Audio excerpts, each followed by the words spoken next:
அனைவருக்கும் வணக்கம் நண்பர்களே. இந்த பதிவில் என்ன தகவல் பார்க்க போகின்றோம் என்றால், நமது ரிஷபம் ராசி ரோகிணி நட்சத்திரம் நண்பர்களுக்கு தை மாதம் ராசி பலன் எப்படி இருக்கும் என்பதை பார்ப்போம்.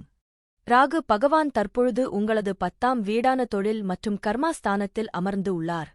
10வது வீட்டில் ராகு பொதுவாக தொழில் வெற்றிக்கான வலுவான உந்துதலைக் குறிக்கிறது.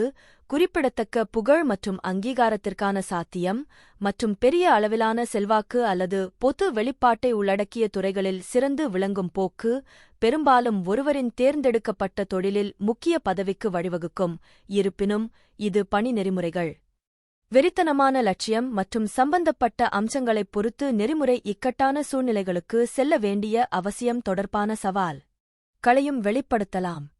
10ஆம் வீட்டில் ராகு பற்றிய முக்கிய புள்ளிகள். தொழில் லட்சியம். இந்த வேலை வாய்ப்பு பெரும்பாலும் ஒருவரின் தொழில் வாழ்க்கையில் உச்சத்தை அடைவதற்கான வலுவான விருப்பத்தை குறிக்கிறது.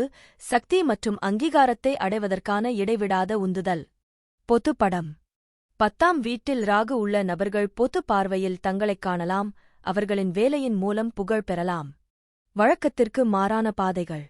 அவர்கள் வழக்கத்திற்கு மாறான அல்லது தனித்துவமான வாழ்க்கை பாதைகளுக்கு ஈர்க்கப்படலாம். இது வெளிநாட்டு தொடர்புகள் அல்லது வளர்ந்து வரும் துறைகளை உள்ளடக்கியது. சவால்கள் மற்றும் சிக்கல்கள். வெற்றிக்கான சாத்தியம் அதிகமாக இருந்தாலும் ராகுவின் செல்வாக்கு அதிக லட்சியம், வேலை தொடர்பான மன அழுத்தம் மற்றும் இலக்குகளைப் பின்தொடர்வதில் சாத்தியமான நெறிமுறை சங்கடங்களுக்கு வழிவகுக்கும். 10ஆம் வீட்டில் ராகுவுக்கு சாத்தியமான தொழில்துறைகள். ஊடகம் மற்றும் பொழுதுபோக்கு, அரசியல், தொழில்நுட்பம் மற்றும் மென்பொருள் மேம்பாடு, சர்வதேச வணிகம் மற்றும் சமூக செயல்பாடு. தற்பொழுது கேது பகவான் உங்களது 4ஆம் வீடான சுக மற்றும் தயார் வண்டி வாகன ஸ்தானத்தில் அமர்ந்து உள்ளார். 4வது வீட்டில் கேது இடம் பெற்றிருப்பது பொதுவாக வீடு, குடும்பம் மற்றும் தாய் தொடர்பான சாத்தியமான சவால்களைக் குறிக்கிறது.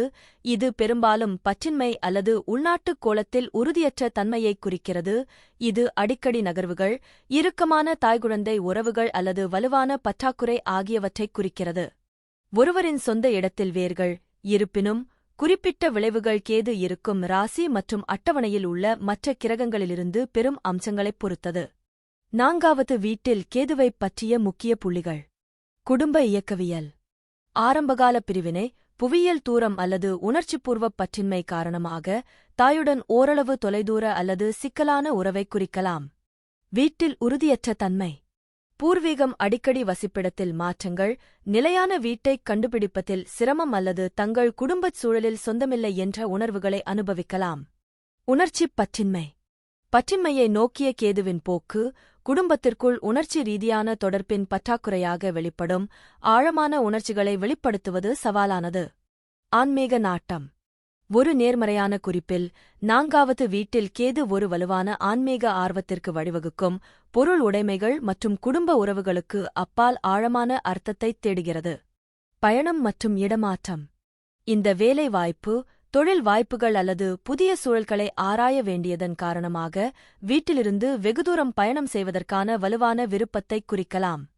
குரு 2ஆம் வீட்டில் இருந்தால் அது பொதுவாக மிகவும் அதிர்ஷ்டசாலி மற்றும் சக்திவாய்ந்த இடமாகக் கருதப்படுகிறது. இது செல்வத்தையும் ஆதரவான குடும்ப வாழ்க்கையையும் சிறந்த பேச்சையும் தருகிறது. பூர்வீகவாசிகள் பெரும்பாலும் குறிப்பிடத்தக்க செல்வம், நிதி செழிப்பு மற்றும் பொருள் சொத்துக்களால் ஆசிர்வதிக்கப்படுகிறார்கள். சில சமயங்களில் ஆதரவான குடும்பத்திடமிருந்து அல்லது பரம்பரை மூலம். அவர்கள் இயற்கையான திறனையும் பணத்தை நிர்வகிப்பதற்கும் குவிப்பதற்கும் நல்ல உள்ளுணர்வையும் கொண்டுள்ளனர், பெரும்பாலும் நெறிமுறை வழிமுறைகள் மூலம். ஞானத்தின் கிரகமான வியாழன் பேச்சு வீட்டில் ஒரு நபருக்கு இனிமையான, நேர்மறையான மற்றும் அறிவார்ந்த பேச்சு முறையை வழங்குகிறது. அவர்கள் மிகவும் உறுதியானவர்களாக இருக்க முடியும் மற்றும் பொதுப் பேச்சு, கற்பித்தல், ஆலோசனை அல்லது சட்டம் உள்ளிட்ட தொழில்களில் சிறந்து விளங்கலாம். பூர்வீகவாசிகள் பொதுவாக தங்கள் குடும்பத்துடன் இணக்கமான உறவைக் கொண்டுள்ளனர் மற்றும் அவர்களிடமிருந்து வலுவான உணர்ச்சி மற்றும் நிதி ஆதரவைப் பெறுகிறார்கள். அவர்கள் தங்கள் வளர்ப்பிலிருந்து பெறப்பட்ட உயர் தார்மீக மற்றும் நெறிமுறை மதிப்புகளை நிலைநிறுத்த முனைகிறார்கள். இந்த நபர்கள் பெரும்பாலும் பெரிய மனதுடையவர்கள், கனிவானவர்கள் மற்றும் மற்றவர்களுக்கு உதவ தயாராக உள்ளனர். அவர்கள் நிறைய தொண்டு வேலைகளில் ஈடுபடலாம் மற்றும் அவர்களின் நல்லொழுக்க இயல்புக்காக சமூகத்தில் மரியாதை மற்றும் புகழைப் பெறலாம். தொழில் வளர்ச்சிக்கு, குறிப்பாக நிதி, கல்வி அல்லது அரசாங்கம் தொடர்பான துறைகளில் இந்த இடம் சிறந்தது. இது உயர் அந்தஸ்து மற்றும் அங்கீகாரத்திற்கு வழிவகுக்கிறது. சனி 11ஆம் வீட்டில் நிலை பெற்றுள்ளதால் இது சனிக்கு மிகவும் சாதகமான இடங்களில் ஒன்றாகக் கருதப்படுகிறது. இது குறிப்பிடத்தக்க நிதி ஆதாயங்கள், நீண்டகால அபிலாஷைகளை நிறைவேற்றுதல் மற்றும் வலுவான, சிறியதாக இருந்தாலும் சமூக வட்டத்தை உறுதி செய்கிறது. 11ஆம் வீட்டில் சனி ஒரு நிலையான மற்றும் நிலையான வருமான ஓட்டத்தை உறுதி செய்கிறது. இது வயது மற்றும் முயற்சியுடன் படிப்படியாக அதிகரிக்கும். வாழ்க்கையின் ஆரம்பத்தில் ஆதாயங்கள் மெதுவாக வெளிப்படலாம், ஆனால் 40 வயதிற்குப் பிறகு அவை கணிசமானதாகவும் நீண்ட காலம் நீடிக்கும். பூர்வீகம் கடின உழைப்பாளி, விடாமுயற்சியுள்ள மற்றும் நடைமுறை சார்ந்த தனிநபர். சனி விடாமுயற்சிக்கு வெகுமதி அளிக்கிறார், மேலும் இலக்குகள் மற்றும் லட்சியங்களை அடைவதில் வெற்றி என்பது பூர்வீகத்தின் தொடர்ச்சியான முயற்சிகள் மற்றும் வாழ்க்கையில் ஒழுக்கமான அணுகுமுறையின் நேரடி விளைவாகும். தனிநபருக்கு பரந்த சமூக வலைப்பின்னலை விட ஒரு சிறிய, தேர்ந்தெடுக்கப்பட்ட நண்பர்கள் குழு இருக்கலாம்.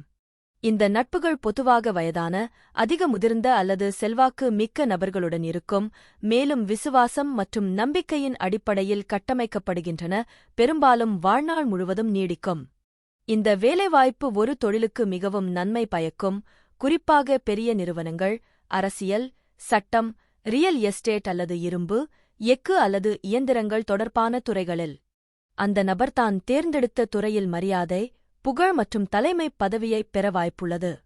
இங்கு நன்கு அமைந்துள்ள சனி, காலப்போக்கில் பல பொருள் ஆசைகளையும் அபிலாஷைகளையும் நிறைவேற்ற உதவுகிறது, ஆனால் அவற்றைப் பின்தொடர்வதில் நெறிமுறை நடத்தையின் அவசியத்தை இது வலியுறுத்துகிறது.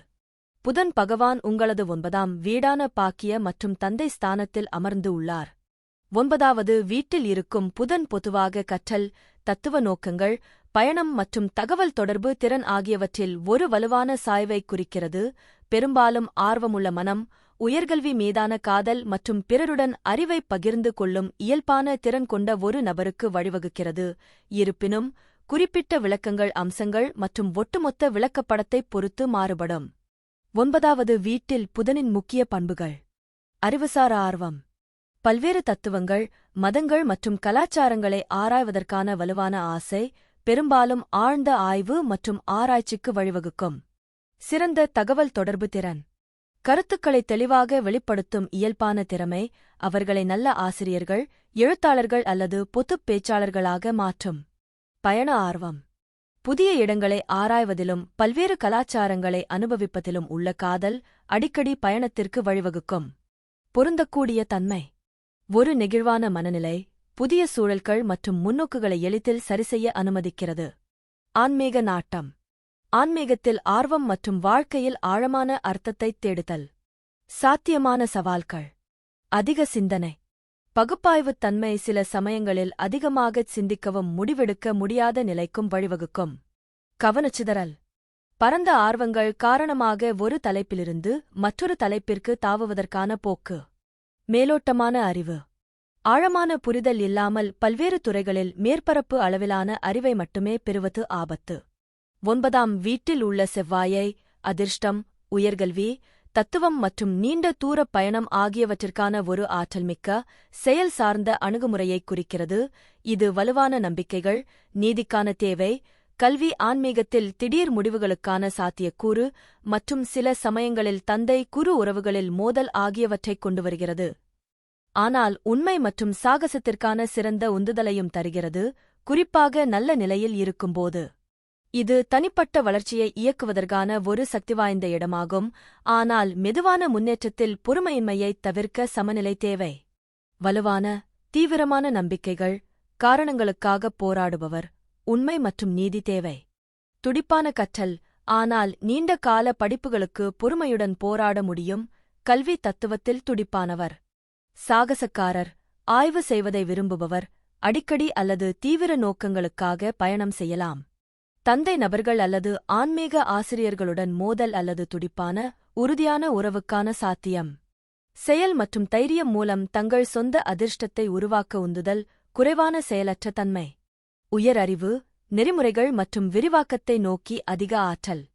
தற்பொழுது சுக்கிர பகவான் உங்களது 9ஆம் வீடான தந்தை மற்றும் பாக்கிய ஸ்தானத்தில் அமர்ந்து உள்ளார். 9ஆம் வீட்டில் உள்ள சுக்கிரன் இந்த பூர்வீக நபர்களை ஒரு காதலனாக அல்லது வாழ்க்கைத் துணையாகக் காணச் செய்கிறார். அவர் அவர்களின் நல்ல குணங்களை மேம்படுத்துகிறார் மற்றும் அவர்களின் குறைபாடுகளை ஏற்றுக்கொள்கிறார். 9ஆம் வீட்டில் சுக்கிரன் இருக்கும் பூர்வீகவாசிகள் ஒருவரை ஆழமாக நேசிக்கவும் பதிலுக்கு ஆழமாக நேசிக்கப்படவும் பயப்படக்கூடாது. அவர்கள் ஒருவருடன் இருந்தால் அவர்கள் தங்கள் வாழ்க்கையை முழுவதுமாக மாற்ற வேண்டும் என்று அர்த்தமல்ல. இந்த பூர்வீகவாசிகள் தாங்கள் செய்து வந்த காரியங்களை தொடர்ந்து செய்யலாம். இந்த பூர்வீகவாசிகள் நீண்ட தூர உறவுகளைப் பேணுவதில் வல்லவர்கள். அவர்கள் சாகச ஆர்வமும் கொண்டவர்கள் மற்றும் உலகின் பல்வேறு பகுதிகளை ஆராய்கின்றனர். இருப்பினும் அவர்கள் தங்கள் சாகச உணர்வை வெகுதூரம் கொண்டு செல்லக்கூடாது. எதிலும் எல்லை மீறிப் போவது நல்லதல்ல. 9வது வீட்டில் சுக்கிரனின் எரிப்பு உங்கள் உண்மையான திறமை மற்றும் திறனைக் கண்டறிய கடினமாக போராடும்.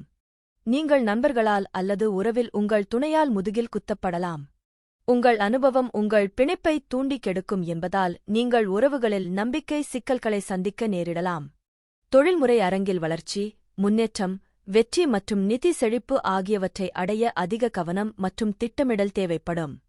தற்பொழுது சூரிய பகவான் உங்களது 9ஆம் வீடான பாக்கிய மற்றும் தந்தை ஸ்தானத்தில் அமர்ந்து உள்ளார். 9வது வீட்டில் சூரியன் பொதுவாக நேர்மறையான செல்வாக்கைக் குறிக்கிறது.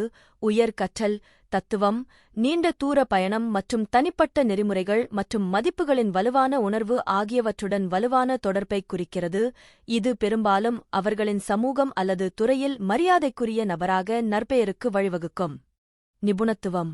இருப்பினும் மற்ற கிரக அம்சங்களைப் பொறுத்து இது தந்தையின் உருவத்துடன் சாத்தியமான சவால்கள் அல்லது முன்னோர்கள் தொடர்பான கர்ம சிக்கல்களையும் குறிக்கலாம். 9வது வீட்டில் சூரியனின் முக்கிய விளக்கங்கள். நோக்கம் மற்றும் பார்வையின் வலுவான உணர்வு. சூரியனின் இயற்கையான தலைமைத்துவ குணங்கள் 9வது வீட்டில் பெருக்கப்படுகின்றன. இது மற்றவர்களுடன் அறிவையும் ஞானத்தையும் பகிர்ந்து கொள்வதற்கான வலுவான விருப்பத்திற்கு வழிவகுக்கும், பெரும்பாலும் கற்பித்தல், எழுதுதல் அல்லது பொதுப்பேச்சு மூலம். பயணம் மற்றும் ஆய்வு மீதான காதல். இந்த இடம் பல்வேறு கலாச்சாரங்கள் மற்றும் தத்துவங்களில் வலுவான ஆர்வத்தைக் குறிக்கும். இது விரிவான பயணத்திற்கும் ஒருவரின் எல்லைகளை விரிவுபடுத்தும் விருப்பத்திற்கும் வழிவகுக்கும். நெறிமுறைகள் மற்றும் தார்மீகத்தின் மீது உயர்ந்த மரியாதை. 9வது வீட்டில் சூரியனின் செல்வாக்கு ஒரு வலுவான நெறிமுறைக் குறியீட்டையும் சரியானதைச் செய்வதற்கான அர்ப்பணிப்பையும் வளர்க்கும். கல்வி வெற்றிக்கான சாத்தியம். இந்த வேலை வாய்ப்பு உள்ள நபர்கள் உயர் கல்வியில், குறிப்பாக தத்துவம், மதம் அல்லது ஆன்மீகம் தொடர்பான துறைகளில் சிறந்து விளங்கலாம். தந்தை உருவத்துடன் உறவு. மற்ற கிரக அம்சங்களைப் பொறுத்து 9வது வீட்டில் சூரியன் தந்தையுடனான ஒரு சிக்கலான உறவைக் குறிக்கலாம். இது ஒரு வலுவான தந்தை உருவத்தை அல்லது தந்தை குழந்தை இயக்கத்தில் உள்ள சவால்களைக் குறிக்கும்.